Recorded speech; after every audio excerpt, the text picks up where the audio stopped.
Welcome to my second live podcast with another wonderful guest. And this is Health from Mars. It's out of this world. And I want to thank you for joining in the fun. This is a What the Health podcast that talks about issues of our time.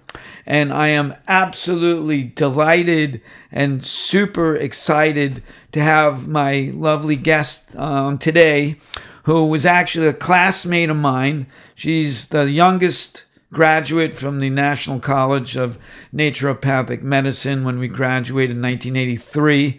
She was my classmate, one of the top students in the class. I was just barely hanging on to whatever I could. So I never cheated off of her exam, though. I can tell you that. I just kept to myself. So Dr. Amy Haynes is our lovely guest today, and she and I share a very similar evolution in our lives because we both moved to Montana. Dr. Haynes moved first, I believe in 1983, and I came in 1984. So we each took over our own city. Mm-hmm. Dr. Haynes was Missoula, and I was the lowly Great Falls, Montana, one of the largest missile silos in the world. Right. I don't know what I was doing over there, but it was a great experience and whatnot. And so today's podcast is going to be all about fasting and about the health benefits of fasting and why everyone can do fasting. And so Dr. Haynes has been talking to me for years about going to True North. True North is one of the premier fasting clinics. They're very, very strict there. They do water fasting. And now they're doing some juice fasting and some other types of dietary regimes. But their specialty is water fasting. And Dr. Haynes finally made the trip over there. And she just got back. She's fresh. 23 days on a water fast, which really freaks people out. And it's something that, I tell people, you can juice fast and you can, do broth fasting. Water fasting is a little trickier, and you got to be a little bit more careful about your electrolytes and where you are and your medications. So Dr. Haynes would love for you to share your experience that you had at True North. Okay, thanks, Russell. I've wanted to go to True North for years, decades really. I'd heard about it a long time ago, and I had always put it on my bucket list. And it came up. Suddenly I was able to go. And, as you know, I have a busy practice and I'm working a lot. I have a large population of patients. And so to actually find that kind of time was really pretty important. So I called them up. They're lovely, lovely people. And I was also, believe it or not, 40 years as a naturopathic physician, I was starting to move into prediabetes. I was starting to develop some cardiovascular issues and some lab results that I really didn't like to see. And I knew that metabolically I needed to make some adjustments. And this was one of the major things to just shift your metabolism. And also, you'd been talking to me for years and years and years about veganism, and I really did not want to do it. I was so stubborn, and I just loved the smell of bacon, and I really like hamburgers. It was like, married a carnivore, kicking and screaming, dragging my heels. I gave birth to a carnivore. I married a carnivore, and I just didn't think that I could do it. But it became very natural that, I arrived in there. They take very good care of you when you're on a water fast. So, your vital signs are monitored twice a day. The doctor comes to see you once a day. They monitor your weight. They monitor your labs. And it was truly an amazing experience. I did 20 days on a water fast and 4 days on a juice fast. And then they call it a refeeding schedule. You do half the time that you're on the water fast, you refeed for that amount of time. So I was on 20 days of water and 10 days of refeeding with about 3 or 4 days of juice in between, and I think 2 days of broth. So. And I came and joined you You at the did. very end of your I know fast, and you I did like a did. day and a Yeah, half you fast, sort of. enjoy That was the okay. party. I wanted you to eat the food because I wanted to see it looked good. I mean, Yeah. they have a salad for you. They have a salad bar for you 24/7. So anytime Yeah. you want a salad, you can have it. You can do that if you want to do that. And then they have cooking classes every single day, which you may think is sort of torturous for a person who's on a water fast, but it turned out not to be that way at all. It was entertaining and fun. And once they were ready to serve the food that they prepared, it was a demonstration.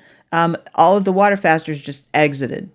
We just got the heck out, and all the people that were refeeding, they got to eat whatever we made. So, I mean, that point that you made at the beginning, I think is critical. It's like, we're all really busy. We got a million things we're doing.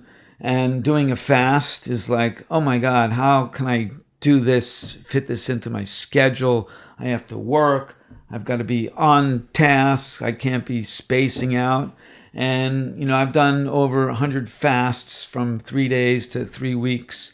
Never have done that long a water fast that you did. yeah. So I'm extremely proud about what you you. accomplished. And yes, my message about becoming fully plant-based vegan, people are kind of tired of hearing me talk about it, but a little plug: in February of 2024, I'm going to be debating a carnivore on what the ideal diet is. And in my little pre-presentation, I said, I want everyone to come to this conference because I am going to eat a carnivore for dinner. And I was like, just kidding. But figuratively, I am going to eat him alive, because if you look at all of the evidence and you do all of the research, Walter Willett, one of the most famous nutrition professors in the world from Harvard, said the statement, the optimal amount of any type of meat to eat, red meat or white meat, is 0. I was like, okay, that's Walter Willett.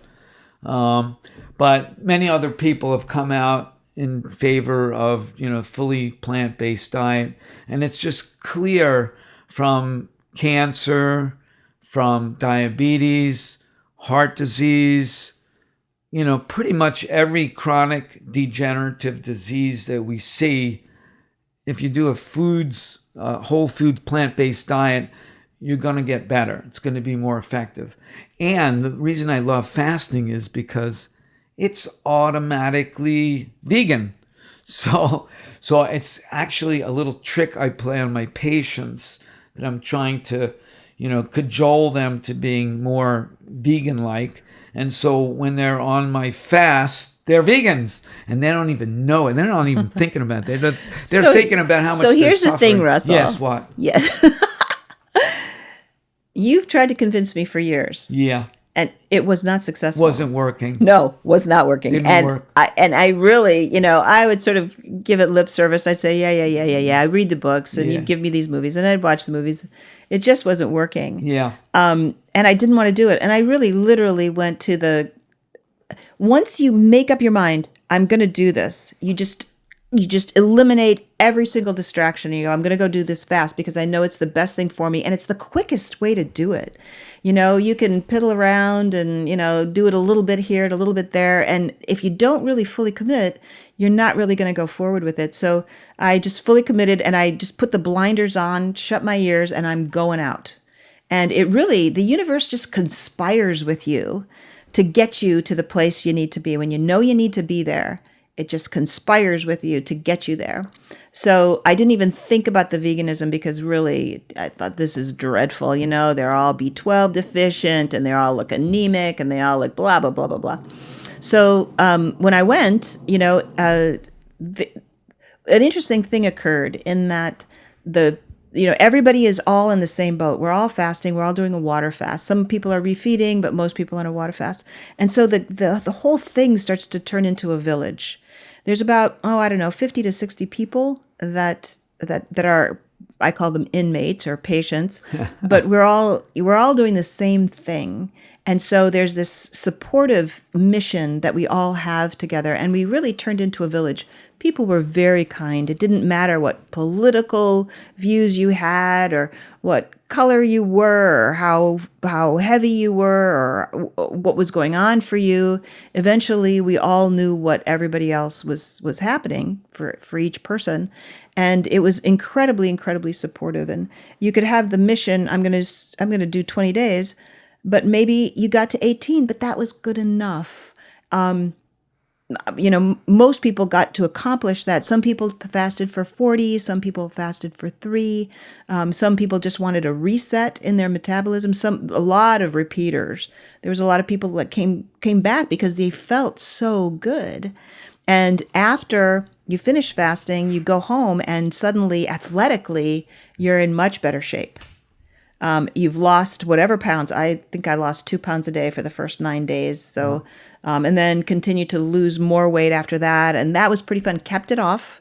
And that was pretty fun. Although it's not considered a weight loss program. It's the secondary effect of what you're trying to do when you go into that amount of ketosis for that length of time. And the longer you fast, the deeper that ketosis becomes as far as breaking down abdominal fat and extra fat, malignant fat, all of that, breaking all of that down.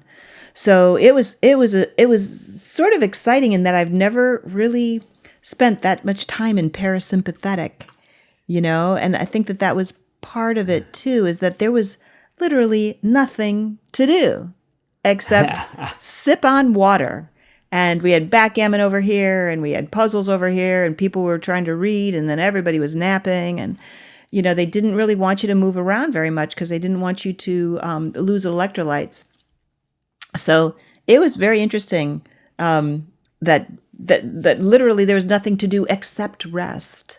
So for pretty much 28, 30 days, I rested.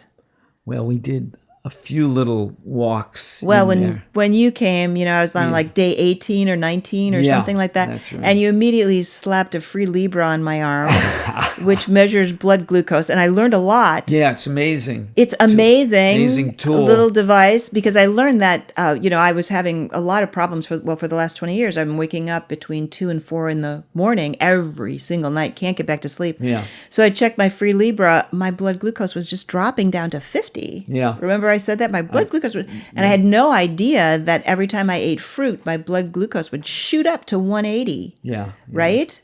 So it was an amazing, and then you brought that little ketone meter. Yeah. And I'm exhaling ketones the whole time. And anyway, it was an amazing experience, Russell. I'm really glad to do it, and I'm really thankful that you gave me so much support. Yeah, well, I was happy to do that. Finally converted her into the vegan world. Well, that was the thing, Russell. I was not convinced. Yeah. And then when I did this, and the only cooking classes they're having is not only vegan, but it's uber vegan. Yeah. It's like non-SOS, which means no salt, no oil, no sugar. So no salt, no oil, no sugar. Yeah. So, but after, 5 days a week of cooking classes, and, they set you up so nicely so that you slide right into how you need to cook. Yeah. And I'll tell you, the first week that I got back into the normal world, all of you chewing people, I hosted a big potluck with all my friends, and I sent them recipes, vegan, non-SOS recipes, and I said, please come and celebrate that I'm back. Make these dishes. And make this for me. Feed me. I wanted to teach my friends how to feed me, because most of my friends are like chefs and cooks and amazing people. Nice. And they came with these beautiful dishes, and everyone called me back. Everyone texted or called and said, I had no idea that vegan food could be so good without using any salt. Nobody used any salt. Yeah. So I just, for the guests that are watching, a free Libre system is a special, it's a little patch with a little needle on it, and you can just plop it right into your arm. and you have a download onto your phone, and then you can check your blood glucose instantaneously at any time of the night or day. Eat some food, check your glucose. Eat some more food, check your glucose. And it gives you, as a scientist, I like to see the numbers. Like my glucose got down to 39. I went last year to the oldest fasting clinic in the world, which is Buchinger in Germany. And I wanted to experience what they do as compared to True North, because I'd been there before. And Buchinger is more of a naturopathic spa, and they fast everyone on broth, but really it's like water. I mean, it's about 114 calories a day, so it ain't much. And they encourage you to exercise, which is opposite of True North. They don't want you to lose any electrolytes. They let you walk around the block, and there's this lovely old cemetery with old gnarly trees and old monuments that I love to walk through, which they sort of told me not to go to anymore because, after this amount of water, you have to really watch where you put your feet. Yeah. You have to really watch, and they don't like you sweating. They don't like you losing your electrolytes because you're still peeing out electrolytes. Yeah. And so I found myself right around day 15. I realized, oh my gosh, I'm licking my hands like this. Oh, yeah. I was going to say, I did you started find a licking. salt block somewhere? Yeah, I did. It was my I Your started hand. licking my hands. And you're like, oh, it's really Trying to good. recirculate the Yeah. salt. Yeah. Well, it's funny in True North, they're very strict. They want you to just do water. At Buchinger, they actually give you Right. an electrolyte powder to do. Oh, And they also are big into colonics and enemas, and they do liver packs on your abdomen in the middle of the daytime. never They got that. encourage you to go on hikes in the morning at 6 a.m. They do anywhere from 8 to 10 kilometers. Wow. But there's an A, B, and a C group. The C group, they lollygag around, and the A group is the macho. That's my group. And so I just want to say I've done day 6 of a water fast. I did a triathlon, which I don't recommend for anyone to do, but I was just experimenting on myself. I was a little worried about cramping up in the water because it was an open water swim here in Portland, and I survived and came out of the water just fine and did the bike and the run, and it was like, oh, this is pretty good. It's like you don't realize that you have more energy than you realize. Yeah. Now in a water fast, it's going to be different, especially if you're on a longer term, Yeah. 2 weeks, 3 weeks. So I think it's a good thing to be cautious about. And also they check your electrolytes, and if you are getting really dizzy or tired or fatigued, they'll have one of the chefs run up with a mug of broth for you, and they'll put you on a broth schedule.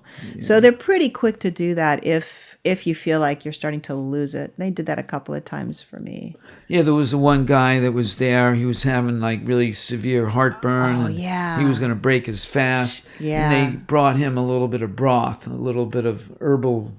Late at night, too. They brought Yeah. it up at 10, and I Yeah. think they brought another one at midnight, and he did much better. Yeah, because I was going to do some acupuncture That's right. on him. That's right. And we said, okay, let's see how this, this herbal decoction does. And it worked great. And he was very pleased after Yeah. that. Yeah. Yeah, it was good. So I wanted to mention that one of the movies that I recommend a lot that I tried to get Dr. Haynes to watch, but I can't believe she hasn't watched it. It's called What the Health, and I'm in the credits at the end. You didn't send me the movie, Russell. I'm pretty sure he sent you the movie. Just sent me the movie. Pretty sure he sent you that list, but you ain't leaving here without that list. But in that movie, there was a woman who was relatively young. I would say she's in her 30s, and she was really ill. She was on 18 different medications, and she had asthma, she was on oxygen, she was on antidepressants, muscle relax. I mean, she had the whole kit and caboodle. And at the end of her stay, she was able to get off all of her medications, which is, you talked about doing the reboot or, Refeeding. There's nothing that's more transformational than doing a fast. And the hardest part of the fast, I think, is when you come off the fast and you go back into the real world. Yeah. Now, during the fast, I've gone out to eat with good friends at fancy restaurants, and I sniff the food, and you realize a lot of eating is just smelling. And, it's so great you could smell 5 or 6 different dishes and you're not getting any calories. It's like free. And things taste too salty now. Yeah. And things taste too sweet. And that never, I love chocolate. And that never happened in the past.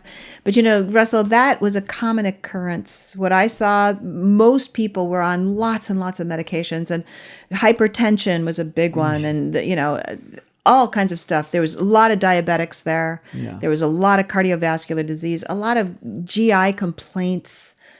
Cancer, and they're doing studies over there. I think the Mayo Clinic is doing a study in conjunction, and I think Johns Hopkins, I think, is doing a study. And there are lots of studies. That's one of the reasons why they're so pure about it, is because they want their data to be very clean and very clear, that this is something that people need to do.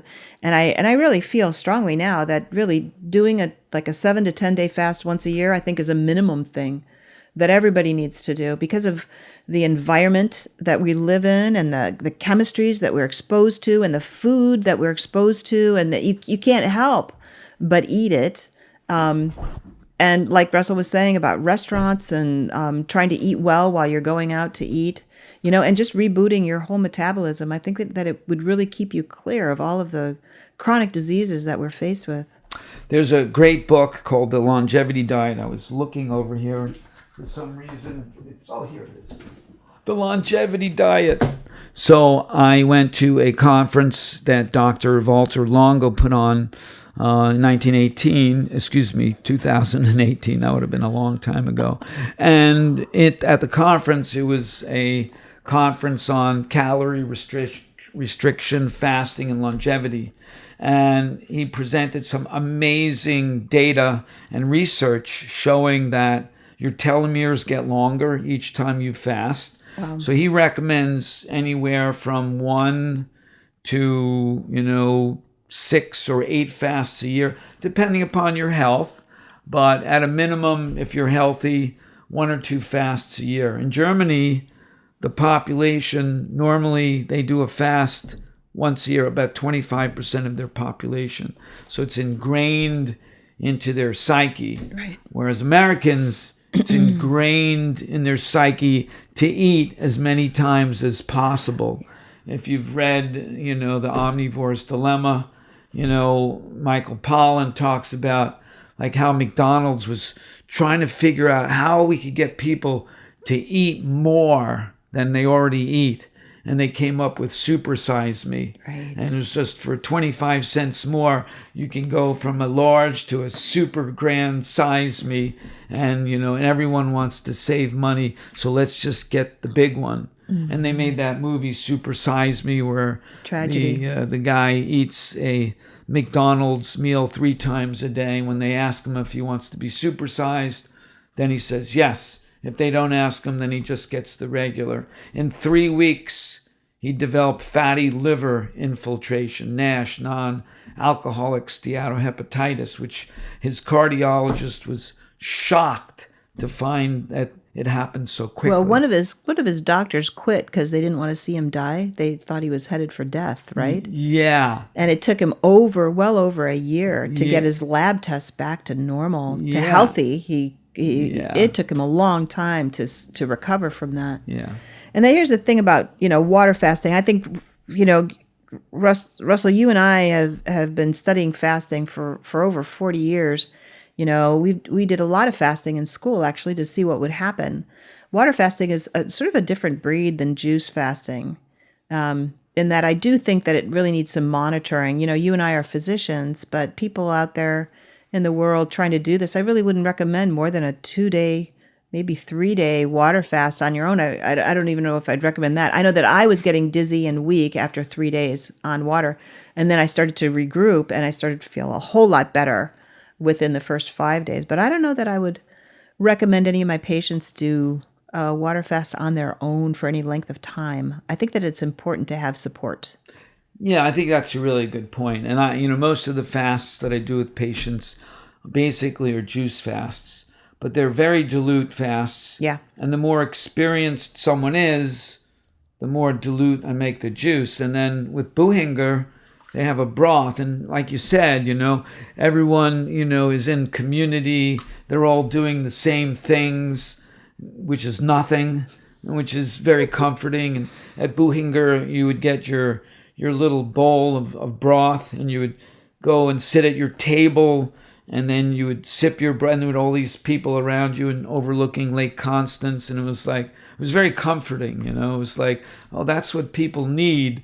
They need to be comforted when they're fasting and they're suffering so much. But as you get more and more experienced with it, you can do more and more things with your fast.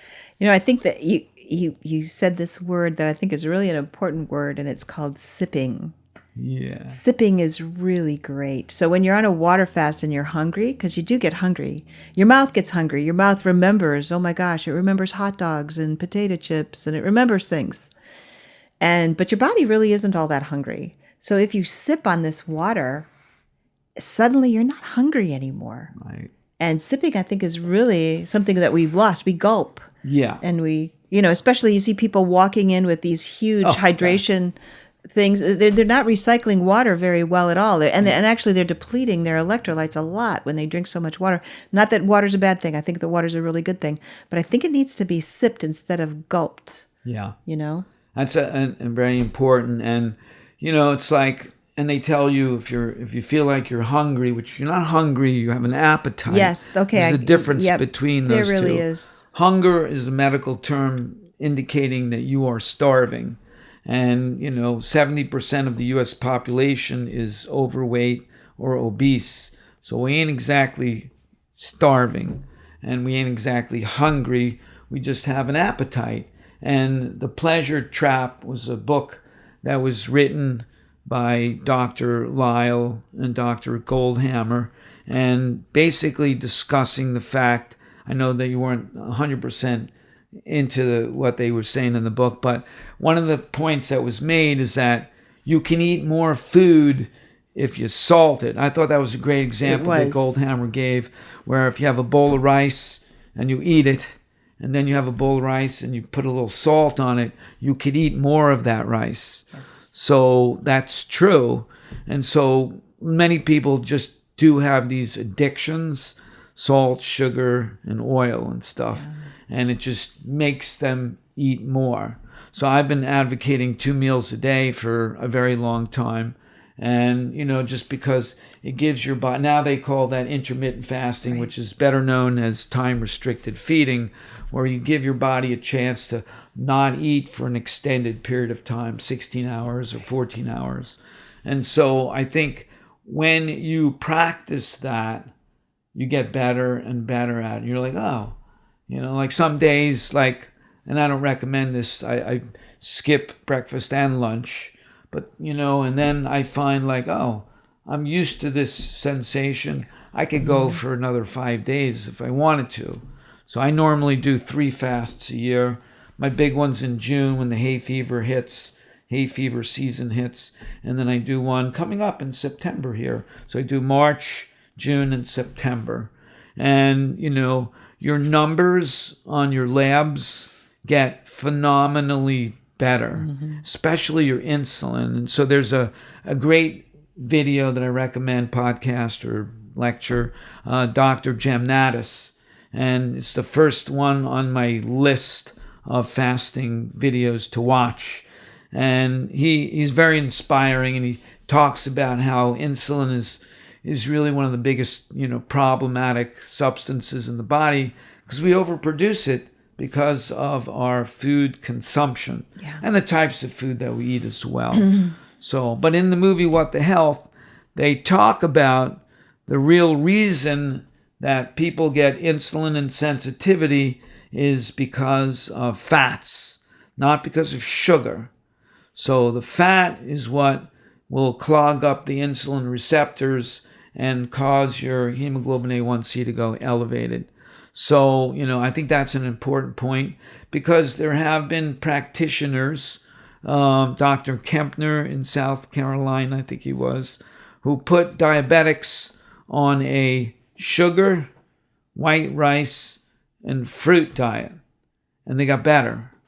So it's like how much sugar and how much fruit and how much in the way of white rice can you eat. I don't think he salted the rice either, but you can only eat so much. And people like worry when they do a juice fast, their blood sugar is going to go up.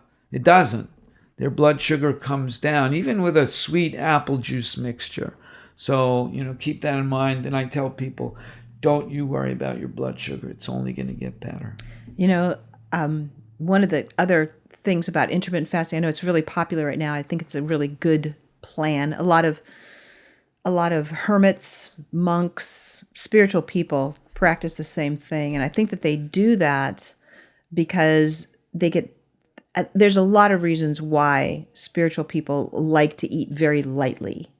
And all of them are good reasons why. And I think that, when you completely rest your gastrointestinal tract, you're not thinking, you're not shopping for food or preparing food or eating food or cleaning up after food or trying to digest food or trying to eliminate food. When you stop doing all that, your energy can go to something else. And then you can choose what do you want that energy to go to. But in the meantime, you have it. And it's one of the reasons why, I know in the Christian faith, they do a series of Lenten fasting seasons where they fast. It's all over. Every spiritual practice has fasting in it. And there's a really good reason for that. And I think that's as good a reason as any to go into a water fast or, I would prefer a water fast. Actually, when they put me on juice for like 2 or 3 days. I thought it was horrible. It was the worst part of the whole fast. Yeah, I hated that part. Wow. I didn't like that part at all. The broth was good. What didn't you like about it? Well, first of all, the first day it was like, this tastes awful. And it was the first thing in my mouth that Was it not good juice? I think it was really good juice. All right. But I had to refrigerate it to numb out my taste buds because I really thought it was awful. Was it sweet? No, it wasn't that sweet. It was a green thing, it was a green celery and gotcha. Cucumbers and zucchini. Gotcha. But I didn't like the vegetable juice at all. Okay. And I just assumed just go straight into water than do a juice fast again. Okay. Yeah. Well, it depends what kind of, there's all kinds of different The other thing, when I was fasting on fruit juice, I don't know what my blood sugars were doing at that point when we were fasting on fruit juice. We did a lot of that in school. Yeah. I just remember I was rocking and rolling with my hypoglycemia. I was up and down, and I was depressed, and I was. It was really a rough thing to control for me. You had definitely the water fasting was much easier for me to control. Okay. Yeah. So maybe better if you did a broth fast. That would be better for me. Yeah. And the broth actually tasted good. Another interesting thing about this was that when I first started the water fasting, the first couple of days, we were fasting on distilled water. Yeah. And it tasted awful, that bitterness of distilled water. And then as all of that moved out of my system, by day 4, the water started tasting really sweet. Interesting. And I was convinced it was different water. Wow, that's really but fascinating. it was sweet the entire time. Wow. Okay. It was like delicious water. I was looking forward to it. Yeah. Did you drink the water cold? No, I never drank the water cold. So it was just room temperature. Yeah, just room temperature. And by that time, after 3 or 4 days, your intestines completely shut down. Yeah. Stomach shuts down. Everything just shuts down. And you're basically burning the fuels that you've stored. Yeah, and I'm gonna talk about that. I know that Dr. Haynes has to go. She has to pick someone up at the airport. So I'm going to let her go at this point because I don't want her to be late.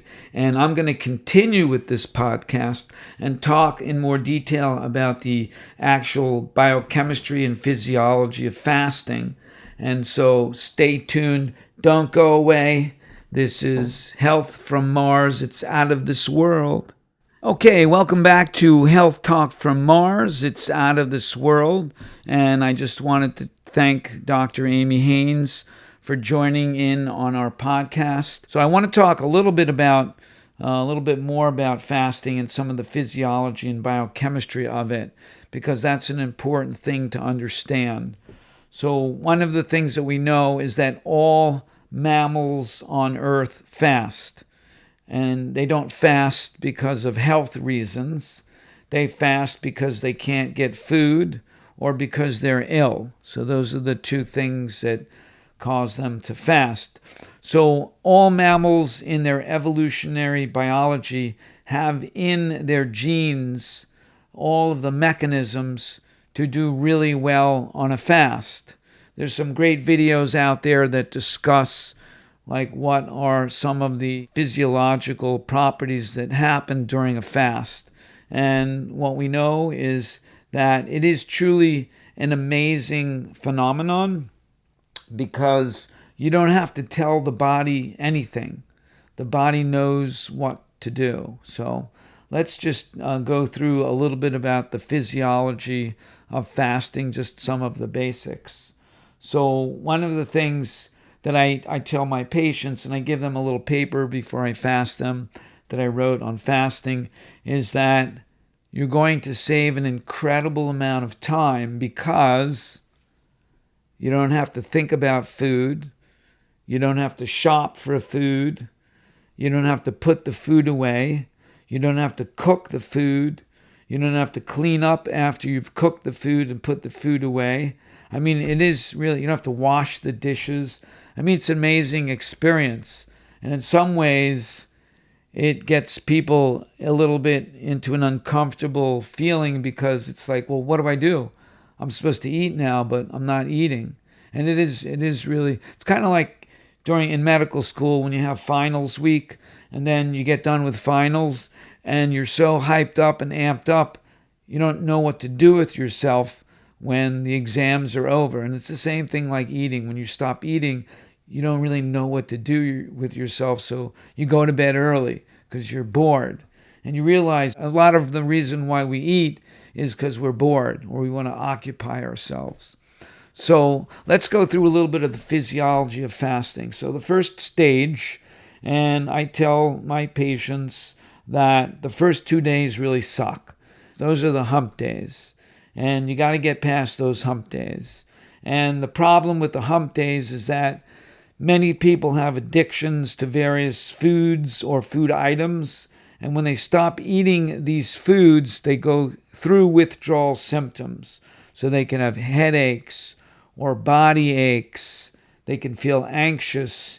They may not be able to sleep very well. They can't concentrate. So all that is part of the detoxification process that happens at the beginning of the fast.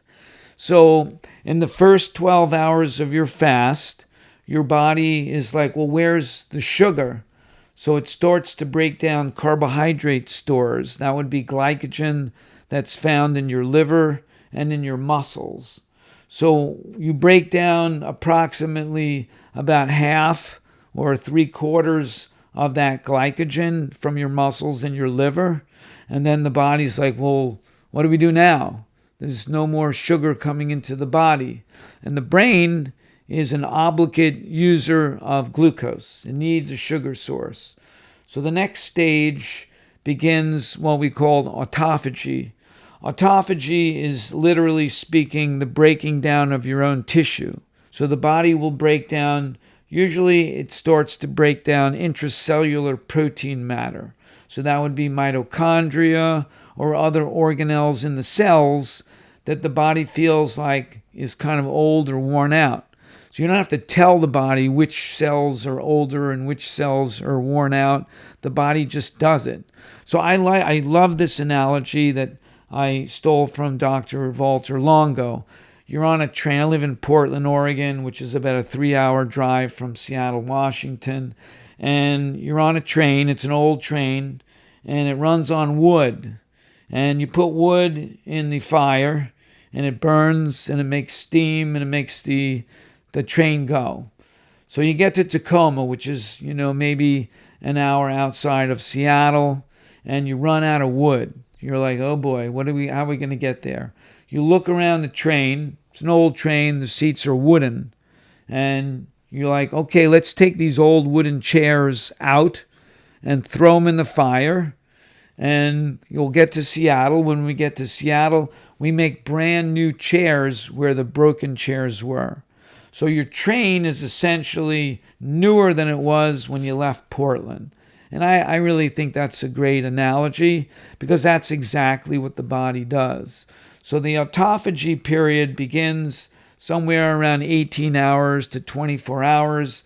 You start breaking down intracellular proteins that the body doesn't need or really finds extraneous. And then at the end of that period of time, usually in about 2 days, your body starts to break down fats. So when your body starts breaking down fats, you start to produce ketones. So ketones and the brain actually will learn to live off the ketones. And it actually will prefer ketones over glucose at that stage. So at first, ketosis starts slowly, and then it gradually gets more and more. So you start breaking down intracellular fat, or especially visceral fat in the abdomen. And so this visceral fat has actually been linked to various pathological conditions, diabetes and heart disease and cancer. So good thing to get rid of that visceral fat. So now the body thinks, okay, I'm making all these ketones, I'm breaking down my fats. Pretty much most people can go at least 40 to 60 days fasting, no problem whatsoever. There was a great movie about the kids, I think it was called 13 Survivors, and it was in Thailand, and these young kids from age 7 to 17 got caught in a cave, and there was no food, and they didn't have water. So they actually fasted for 10 days. They all did really, really well. And it wasn't really emphasized in the movie, but I took note of that. It's like, wow, even these young kids did really well on the fast. And probably some of their health conditions got better while they were doing this water fast. So now the body, in its wisdom, starts to generate stem cells. So stem cells are cells that the body uses to make other tissue. So now, remember, you broke down all of those chairs, the old wooden chairs, and now you're making new chairs. Well, that's what the stem cells do. They make new cells. So if you need more pancreatic cells, it will make more pancreatic cells. If you need more liver cells, it'll start to make more liver cells. You don't have to tell the body what to do. The body knows. The body is intelligent. So one of the things that we have discovered in fasting is that when you fast, your telomeres get longer. Telomeres are genetic material that actually will show you how long you're going to live, assuming you don't get hit by a train or a bus or some unfortunate other event. And so your telomeres, you want them to be as long as possible because that's a sign of longevity. Now, Dr. Walter Longo, which I showed you his book previously, wrote a book called The Longevity Diet. The Longevity Diet is a book that I recommend to many people because it talks about the different kinds of fasts and it talks about the physiology and how often you should really fast. And what we know is that if you have a number of health conditions, you may need to fast multiple times during the year, maybe as much as 6 or 8 times a year. If you're relatively healthy, one or two fasts per year is actually something that's great and will extend your lifespan. And I want to point out that fasting is also highly beneficial for the environment because you use less resources than you normally would. And, I don't think it can be overstated that in a week fast, you save a lot of resources from the environment. And that is really a great thing. So at the beginning of COVID, back in March of 2020, I actually made a post in my Facebook describing that the best thing that we could possibly do to combat COVID was to fast. And sure enough, I mean, all of these studies came out to show that people that were obese, people that had pre-existing conditions, diabetes and heart disease and hypertension, people that were on medications actually did much worse with COVID. They were much more susceptible to getting COVID. They were much more susceptible to spreading COVID, and the length of time that they had and the severity of symptoms was worse in people that had other pre-existing conditions. So the best thing you could possibly have done was actually fast. That would boost your immune system. And this is an interesting point here. So Dr. Walter Longo has done a number of studies showing that people that do chemotherapeutic drugs for cancer, actually, if they fast right before they do a session of chemotherapy, they actually are much more tolerant of the chemotherapy. They don't nearly get as nauseated and sick. And in addition to that, the chemotherapeutic drugs work more effectively because the cancer cells become much more vulnerable at that time.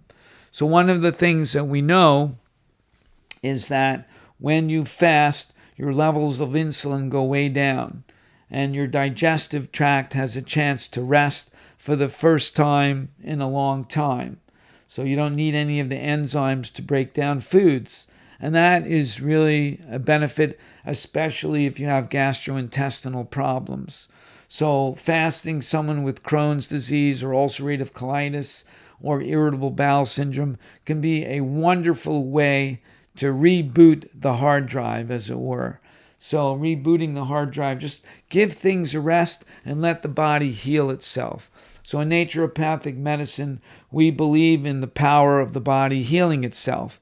We just need to get out of the way of the body so the body could do its magical thing.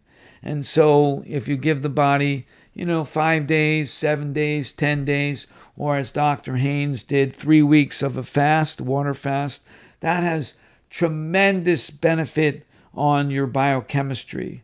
Your insulin levels go way down. Your CRP, which is a protein that represents a certain amount of inflammation in the body, is an indication of damage happening to your blood vessels. Fibrinogen, which is a clotting substance in the blood, where if you have high levels, it means that you might possibly have cancer or you're clotting too vigorously. And we don't want clots. Clots, generally speaking, are a sign of pathology that's happening in your body. In addition, your blood glucose comes down, your hemoglobin A1C comes down, triglyceride, every known biochemical marker in the blood gets better when you fast. So we talked previously in podcasts about blue zones. Blue zones are areas in the world where people live a long time. So one of those blue zones is Okinawa. Okinawa, they have a special saying that they say before each meal, and it's hara hachibu. Hara hachibu is eat until you're 80% full. Here in the United States, we eat until we're 150% full. Like on Thanksgiving is a great example. We just stuff ourselves until we can't eat anymore, and then we eat some more. And we get really tired and we fall asleep on the couch. So rather than that, it's a great practice to eat until you're about 80% full. Fasting is something, generally speaking, in the United States, is not something that we actually do because there's always an excuse not to do it. In Germany, I mentioned before, about 1/4 of their population routinely fasts once a year. So one of the things that I will recommend during my fast, if you're using a broth or if you're using juice, we usually have people do some bentonite clay. Bentonite clay is an adsorbent, and that means that it binds onto things in the gastrointestinal tracts. Not a bad idea to do a colonic or some type of enema. before you fast. The things that I also recommend is taking some magnesium as a supplement. I use a product called Calm, which is a powdered magnesium, ideally unflavored. And this is something that will stimulate your bowel movements to happen. So when you do the bentonite clay, it is a very strong adsorbent compound which will bind endotoxins in your gut. And then if you take the magnesium, that will remove those toxicants from out of your body. In addition, I will recommend doing some electrolyte powder. So a couple times a day, especially potassium. So some people during fasting, they can get problems with muscle cramping. They can get headaches and whatnot. Part of that could be due to low electrolytes. So I do recommend taking some potassium in addition to some other minerals as well. And so, I do recommend that if you do undergo a fast, really should be supervised your first fast, but it's perfectly safe, especially a juice fast. And it's something that I urge everyone to do on a regular basis because it's going to benefit your health more than anything else that you can do. As I mentioned, your immune system gets enhanced. You're more resistant to bacterial or viral infections. Everything improves during a fast. So why wouldn't you do it other than people want to eat? And so I get it. And I love to eat. Once you have done your fast and you start your refeeding, incidentally, the refeeding period of time is one of the most critical periods of time during your fast. So it's really, really important that you be supervised when you come off your fast because you don't want to go on a seafood diet where you see it and you eat it. That's going to cause problems. I had a dear friend who did a 40-day water fast. He came off of his fast with a taco that his mom made him. And then it was so unbelievably delicious that he had another taco and he almost ended up in the emergency room, acute abdominal pain for a number of hours. So make sure you have a game plan when you come off of your fast and make sure you have everything written out clearly because I call it fasting brain. You can get a little spaced out when you're doing your fast. And, the more you practice, the better you are at handling your memory. You start writing things down and making sure you do things more methodically. So there's a number of wonderful books that I recommend. One is The Science and Fine Art of Fasting, Herbert Shelton, who has been an inspiration for many, many decades now. It's a good read. My dear friend and colleague, Dr. Stephen Bailey, wrote a book called The Fasting Diet, which I also recommend. It's a really nice read. It's a small book, has some great information.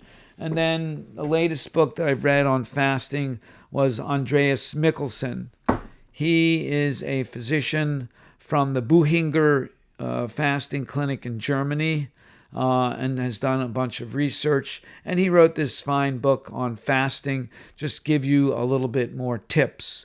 So I love for people to do a lot of reading and also watching some videos. So I have a list of videos that I recommend people to watch before they do their fast so they can get inspired and not feel like they're all alone. Fasting can be rather isolating because you tend not to hang out with people as much. But as I mentioned, I've done fasts where I go out to eat with someone at a fancy restaurant and I sit there and I smell other people's food.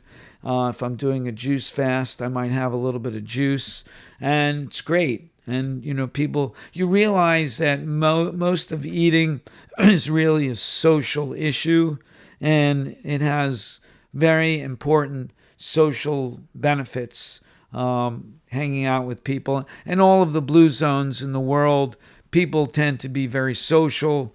They have these groups of people they hang out with, family members, and they eat together. Again, I just want to give a very strong plug for the use of fasting for the treatment of many things. Now, we don't have time in this podcast to go through, like, well, what do you do if you're on medications? So that's where you need to be supervised by someone who's experienced in fasting.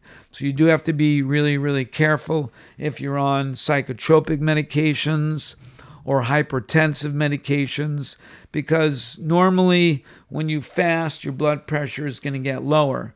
If you're taking a medication that lowers your blood pressure could go too low. So you have to be very, very careful about them. In addition, if you're on blood sugar lowering medications like metformin, you need to be careful. Certainly insulin, you have to be super careful because your blood sugar could get really, really low, and you don't want that. Interesting enough, your body during an extended fast will get used to having lower and lower blood sugar, and you'll feel perfectly fine with that lower blood sugar. Your body acclimates to having that lower blood sugar. So in the United States, there's 130 million Americans with prediabetes or diabetes. So that is an astronomical number. And it's like, okay, so what should we do for these people? You should fast them.